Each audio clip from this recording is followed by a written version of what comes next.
স্বাগতম বাংলাদেশের শেষ প্রান্তে সিরিজে। এই সিরিজে আমরা ঘুরে দেখব দেশের দক্ষিণের সবচেয়ে সুন্দর, রহস্যময় আর কম পরিচিত কিছু স্থান। প্রথম পর্বে আমি আর আশিক ভাই যাত্রা শুরু করেছি নির্জন ইনানি বিচ থেকে। বৃষ্টি ভেজা মেরিন ড্রাইভ, জেলেদের জীবন, নাফ নদীর অপার সৌন্দর্য আর রূপকথার শাহপরীর দ্বীপ, সবকিছু মিলিয়ে শুরু হতে যাচ্ছে এক অসাধারণ অভিযান। আর থাকছে নাফ নদীর পাড়ে আস্ত খাসি দিয়ে রান্না করা অ্যারাবিয়ান কাপচার বিশেষ আয়োজন। চলুন শুরু করি বাংলাদেশের শেষ প্রান্তের পথে আমাদের যাত্রা। আসসালামু আলাইকুম, আমি মোহাম্মদ আল ফারুক বলছি ঢাকা, বাংলাদেশ থেকে। আমার সাথে আছেন আশিক ভাই। আসসালামু আলাইকুম।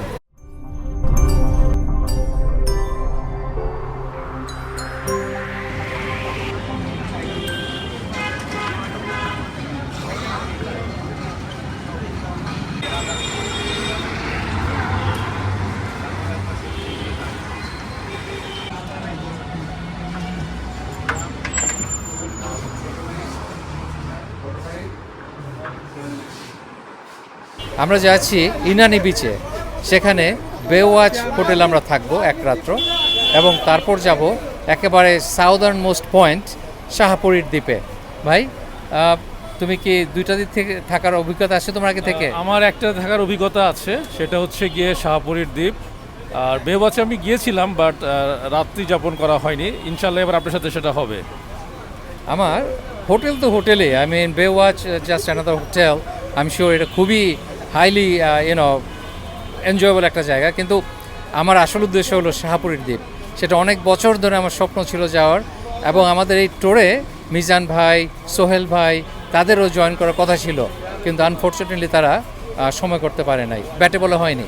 যাই হোক ভাই, থ্যাংক ইউ। আমরা এনজয় করবো, আমরা যাচ্ছি গ্রিন লাইনে করে। ইনশাল্লাহ আশা করি একটা ভালো ব্লগ এবং ভ্রমণ দুটোই হবে। দেখা যাক আল্লাহ আমাদের জন্য কী রেখেছেন।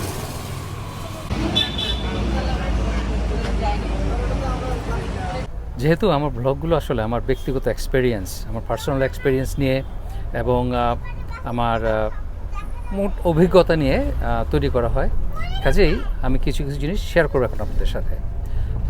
এর আগের বার আমি যখন কক্সবাজার গিয়েছিলাম গত বছর, তখন গিয়েছিলাম লন্ডন এক্সপ্রেস নাকি একটা নাম, সেই বাসে, এবং সেটা ছিল খুবই খারাপ অভিজ্ঞতা। তো এবার আমি আশিক ভাইকে বলেছি, ভাই ভালো একটা বাসে আর টিকিটটা, আসলে ট্রেনে যাওয়ার কথা ছিল, কিন্তু আজকে কোনো ট্রেন নাই কক্সবাজারে, তাই আমরা বাসে যাচ্ছি। তো ভাইকে বললাম, ভাই ভালো বাস নিও, গ্রিন লাইন অথবা সোহাগ অথবা এই ধরনের। তো পরে ভাই গ্রিন লাইনের টিকিট নিল এবং বেশ এক্সাইটেড, ভালো একটা বাসে যাচ্ছি। তো সেটার আমাদের কথা ছিল 11টা না 11:15টার বাস। পরে আমরা জানলাম যে না, সেই বাস যাবে না, যদিও যান্ত্রিক ত্রুটির কথা বলা হয়েছে, বাট আমি নিশ্চিত যে এটা প্যাসেঞ্জারে এনাফ হয়নি, তাই যাবে না।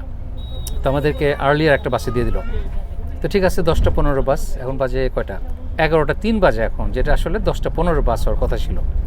তো যাই হোক, তারপরে উঠলাম, উঠার পরে বলে যে না, এটা কলাবাগান থেকে ছাড়বে, কিন্তু আমাদের উঠতে হবে আবার আরামবাগে, যে আরেকটা বাস চেঞ্জ করতে হবে। এই যে একটা মানে এটা একটা ইনকনভিনিয়েন্স, আমার এক বাসে উঠবো, নামবো, এ লাগেজ না দৌড়াদৌড়ি করো, এটা আসলে গ্রিন লাইন থেকে আমি আশা করি নাই। এটা একেবারেই আনএক্সপেক্টেড, একটু ডিসঅ্যাপয়েন্টেড আমি। এই গ্রিন লাইনে এসে যদি আমাদের এই এক্সপিরিয়েন্স হয়, তাহলে তো বাংলাদেশের আমাদের আর পরিবহন সংস্থাগুলোর কী অবস্থা হবে, আর কি করবো আল্লাহ জানে। এখন বাজে 11:15, আমাদের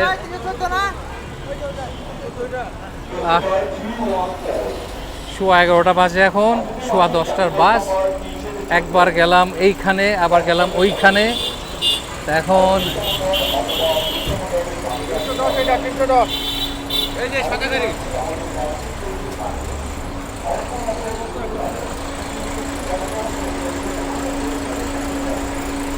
আমাদের এই হলো গ্রিন লাইনের অবস্থা, বর্তমান অবস্থা। সুবহানাল্লাহ, এটা তো লন্ডন পরিবহনের মতো অবস্থা এটার।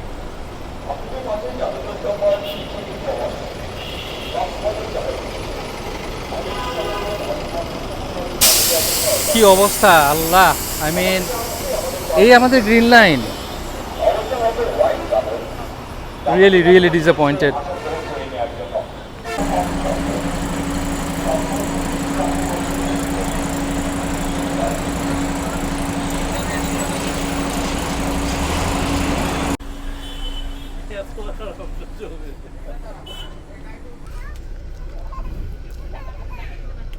সেই গ্রিন লাইন, হায় আল্লাহ কি অবস্থা।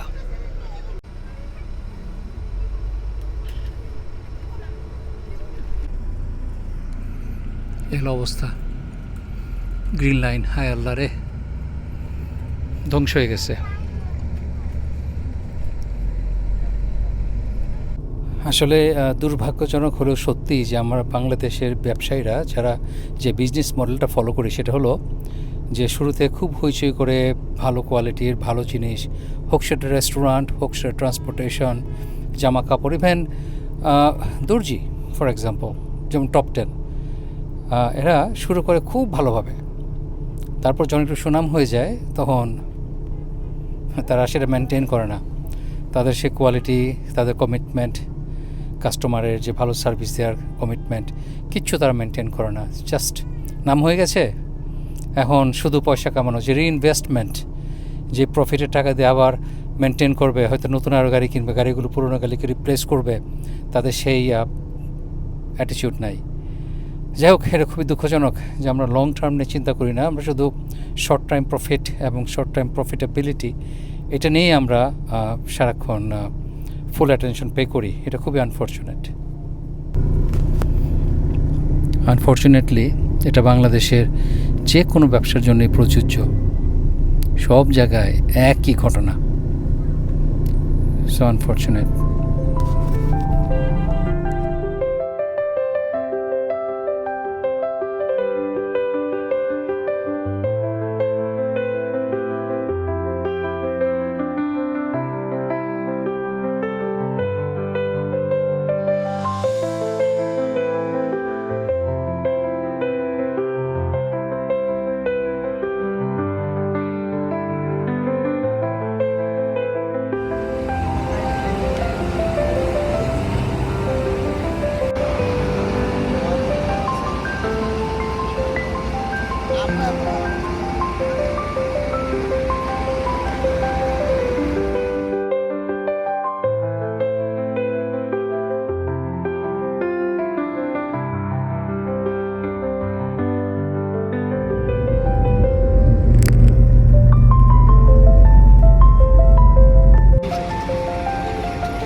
চকরিয়ার এই রেস্ট এরিয়াটা আমি আমার দেখা মতে যত রেস্ট এরিয়া আছে সবচেয়ে সুন্দর ভিতরে এবং বাইরে।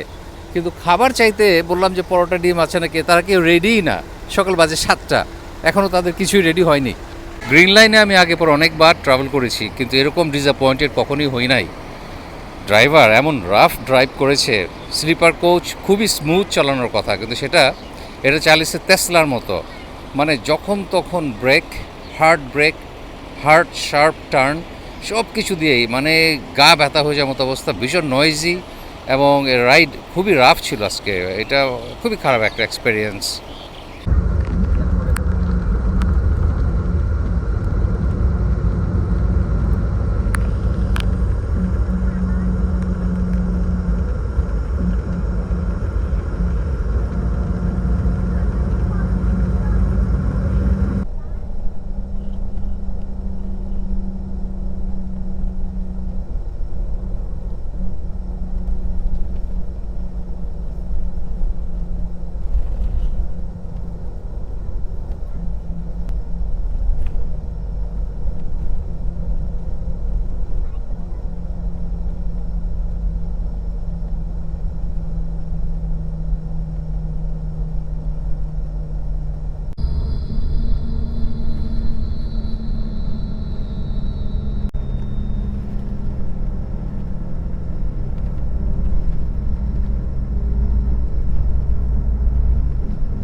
আলহামদুলিল্লাহ, একেবারে কাটায় কাটায় সকাল 9টায় এসে পৌঁছলাম কক্সেস বাজার।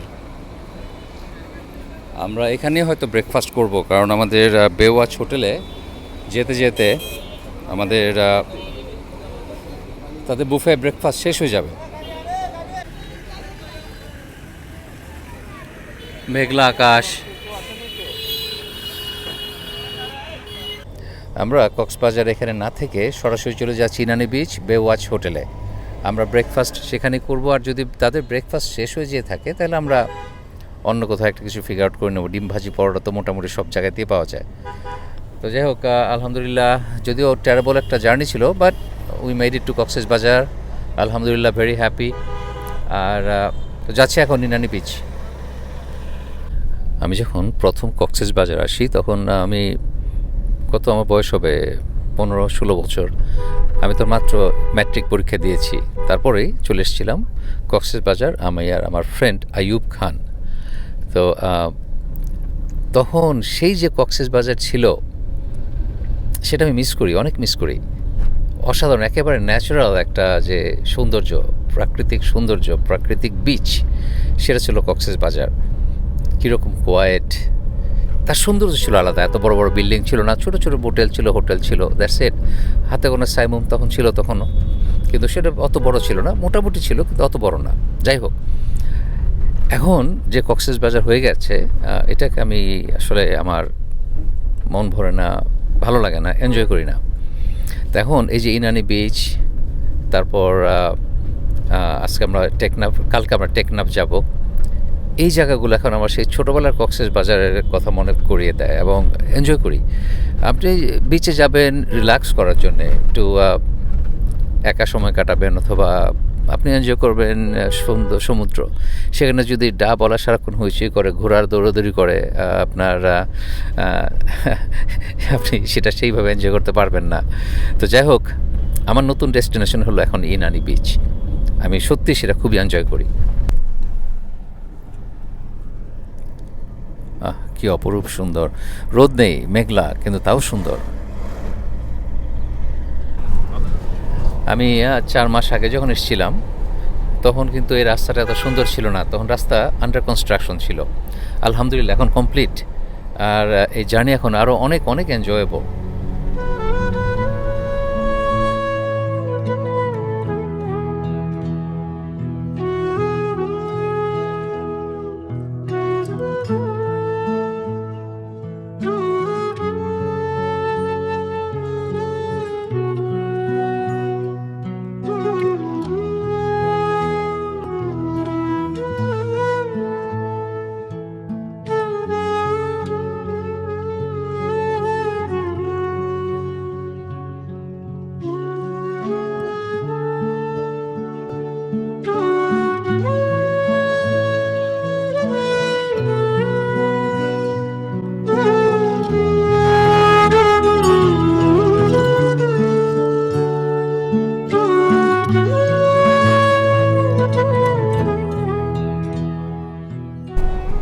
আমরা যাচ্ছি বিখ্যাত মেরিন ড্রাইভ ধরে। অসাধারণ সুন্দর একটা রাস্তা সমুদ্রের পাশ দিয়ে গিয়েছে, একসাথে সমুদ্র, এক পাশে পাহাড়। আর আমরা এখন পার হচ্ছি হিমছড়ি। এই এলাকায় প্রচুর পানের চাষ হয়। রিজু খাল পার হচ্ছি আমরা এখন। এখানে একটা সুন্দর ব্রিজ আছে, এটা টেম্পোরারি কিন্তু একটা ব্রিজ আছে, বেইলি ব্রিজ বলে মনে হয় এগুলোকে।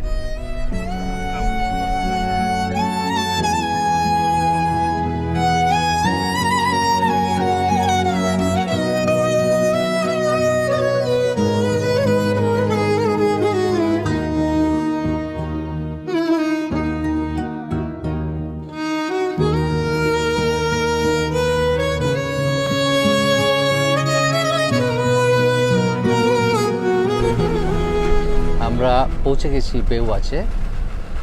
এটা আবার ওই হলিউড মুভি বেওয়াচ সিরিজ না, এটা hotel.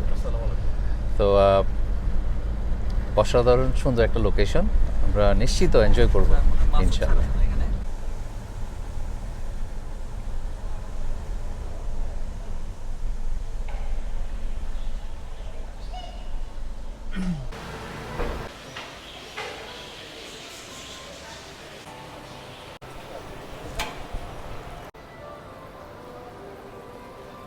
Wow, this is beautiful.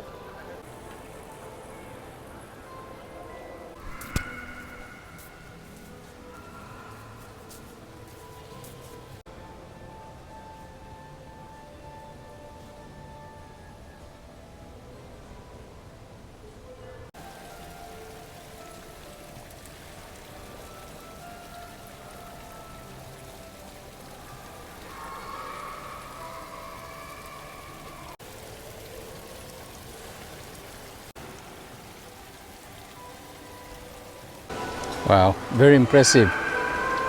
Very impressive indeed. অসাধারণ সুন্দর বাংলাদেশ আর্মির একটা স্থাপনা বেওয়াচ।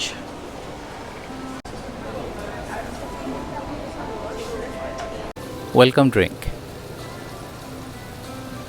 Fresh mango juice.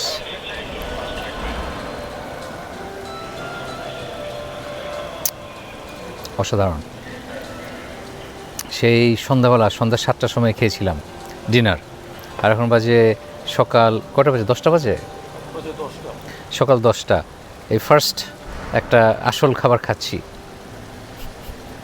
কলা খাওয়ার ইচ্ছা ছিল, আশিক ভাই বললো যে না আমরা ব্রেকফাস্ট করবো, কলা খেলে তো ব্রেকফাস্টের চলে যাবে, অ্যাপিটাইট থাকবে না।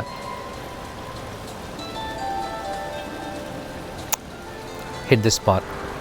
ব্রেকফাস্ট হলো 10টা পর্যন্ত, আর এখন 10টা বাজতে 1 মিনিট বাকি আছে, আমরা যাচ্ছি।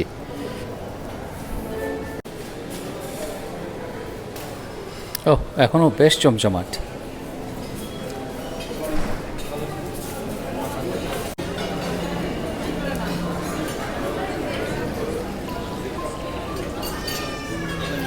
This is really beautiful.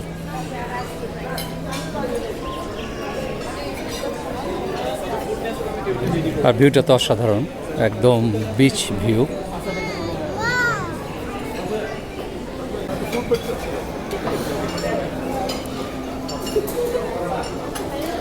এখন ব্রেকফাস্ট আগে বলেছি একদম শেষ মিনিটে, কাজে অনেক আইটেম নাই কিংবা শেষ হয়ে গেছে, বাট আসলে সেইভাবে মিন করি নাই যে আপনার সৌন্দর্য দেখা যাবে, সেইভাবে হয়তো দেখা যাচ্ছে না, কিন্তু অনেক অনেক আইটেম। সকালে ব্রেকফাস্টে সুশি অপশন আছে, জিরা রাইস, পরোটা, একটা 5 স্টার হোটেলে যেরকম ব্রেকফাস্ট হওয়ার কথা। ওয়াও, হাড্ডির স্যুপ, নেহারি, সবই আছে। আপনি কত খাবেন? আপনার কতটা আইটেম লাগবে? সালাদ বার,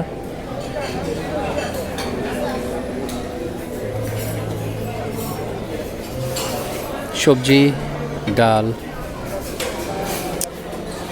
কাবুলি চানা মশলা আর মাংস হবে এটা হয়তো।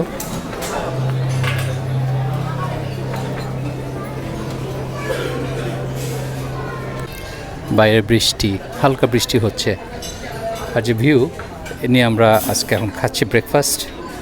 আলহামদুলিল্লাহ, ইটস ট্রুলি অ্যামেজিং। আমি খুব একটা বেশি নিইনি, বিফের স্যুপ, এই চানা বুট আর ছোলা, অথবা এই ভাত, স্যান্ডউইচ, রুটি আর রোস্টেড টমেটো। শুরু করি ডিম স্যান্ডউইচ দিয়ে।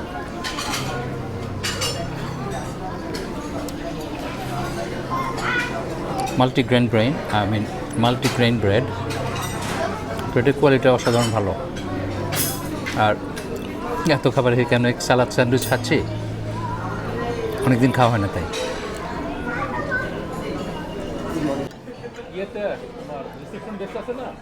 আমি তো খেতে চলে আসছি, আমি যে ব্রেকফাস্টে এখানে চলে আসছি, তাহলে একটু কাইন্ডলি ওয়েট করো। হ্যাঁ, আমি এখানে আপনাকে আমি ফোনে জানাবো। ওকে, ঠিক আছে। তেমন স্পাইসিও না, আবার অত যেমন সুপার রিচ, জিভ একদম ঠোঁট লেগে যায় এত ঘন, এরকম না। খুবই এনজয়েবল, লাইট কিন্তু সুস্বাদু। এই রোস্ট টমেটোটা ভালো, কিন্তু এই যে এই ছোলাটা আছে আর চানা, এটার সাথে চিকেনের লটপটি মনে হয় বলে এটাকে, এটার মধ্যে মুরগির গন্ধ আছে, কাজে এটা খাওয়া যাচ্ছে না। আর বাকি আইটেমগুলো ভালো ছিল। আর এই জিরা রাইস অসাধারণ, শুধু মিসিং একটা বিফের তরকারি। হয়তো বিফের তরকারি আগে ছিল, কিন্তু এখন এসে আমি পাই নাই।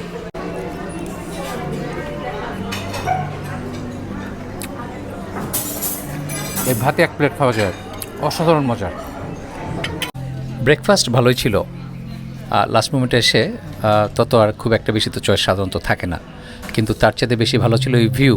আমরা সকালে নাস্তা করেছি আর এই সুন্দর বৃষ্টি ভেজা সমুদ্রের পাড়ের এই ভিউ এনজয় করেছি।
এখন এই অল্প অল্প ঝিরিঝিরি বৃষ্টি এনজয় করতে আছি বিচে।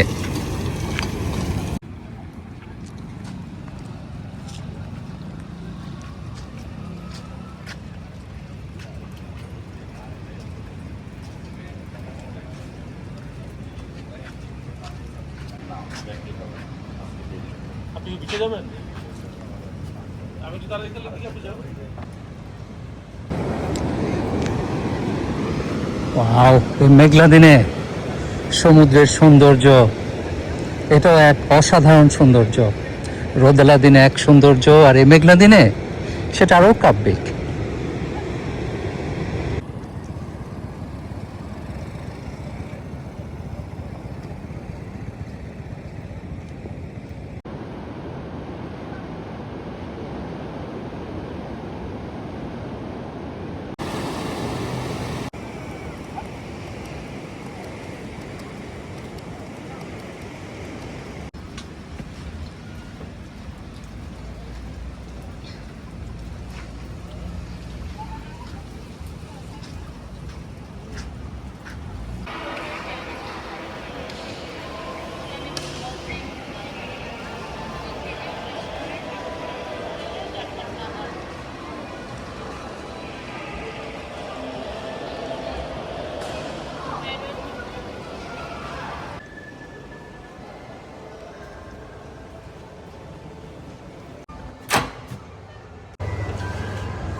তাই আমাদের রুম, একটা ভিউটা কেমন দেখতে হবে।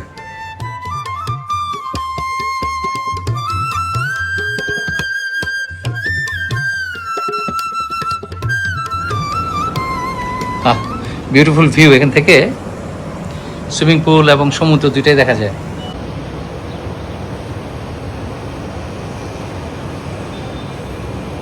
আলহামদুলিল্লাহ চেক ইন করলাম, আর অনেক লম্বা দিন ছিল। সেই গতকাল সন্ধ্যা থেকে জার্নি শুরু হয়ে তারপর এখন ফাইনালি আমরা হোটেলে চেক ইন করলাম, exhausted, but we had a good time.